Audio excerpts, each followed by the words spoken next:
नमस्कार, मैं रिया जोशी और आप देख रहे हैं ई न्यूज भारत। 25% टैरिफ, रूस से तेल खरीदने पर सजा और भारत को खुलेआम धमकी। इतना ही नहीं, अपने प्रारंभिक टैरिफ लागू होने से 14 घंटे से भी कम समय में अतिरिक्त टैरिफ लागू करना। लेकिन क्या ये सब ट्रंप की आर्थिक साजिश है या कहीं अमेरिकी राजनीति की खुन्नस?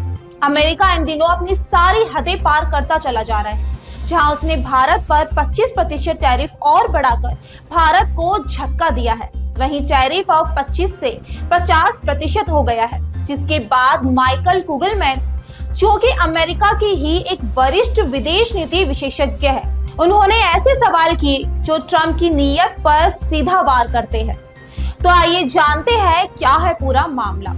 7 अगस्त को अमेरिका के पूर्व राष्ट्रपति डोनाल्ड ट्रंप ने भारत पर 25% का अतिरिक्त टैरिफ लगाया।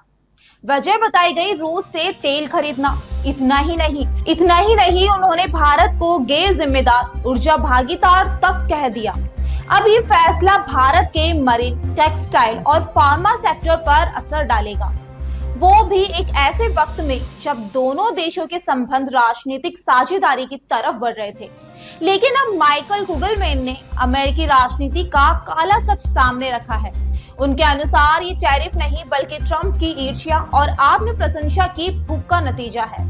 कुगलमैन कहते हैं, ट्रंप इस बात से खफा है कि उन्हें इजराइल हमास युद्ध विराम में कोई श्रेय ही नहीं मिला और इसी क्रेडिट क्रेविंग में उन्होंने भारत को निशाना बनाया। यानी ये टैरिफ नहीं, ये ट्रंप की तिगड़म है भारत को राजनीतिक स्टंट में घसीटने की। अगर कुगलमैन की बात सही है और वो किसी आम विश्लेषक नहीं बल्कि विल्सन सेंटर के सीनियर फेलो है, तो ये कदम अमेरिका की नीति नहीं बल्कि ट्रंप की निजी नाराजगी है।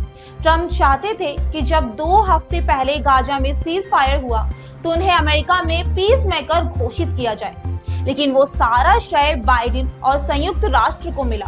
अब सवाल उठता है कि क्या भारत सिर्फ ब्लेम गेम का शिकार है? भारत वर्षों से अपने ऊर्जा फैसले स्वतंत्र और राजनीतिक आधार पर लेते आया है। रूस से तेल खरीदना बाजार नीति पर आधारित है, ना कि किसी की मर्जी से। लेकिन अब भारत भी चुप नहीं बैठा। विदेश मंत्रालय ने ट्रंप के फैसले को अनजस्टिफाइड, अनफेयर और अनरीजनेबल करार दिया है। सरकार ने साफ किया है कि भारत किसी दबाव में नहीं झुकेगा। ऊर्जा जरूरतें बाजार की ताकत तय करती है, धमकी नहीं। अब इस पर आगे क्या प्रतिक्रिया होती है, ये जानने के लिए जुड़े रहिए ई न्यूज भारत के साथ।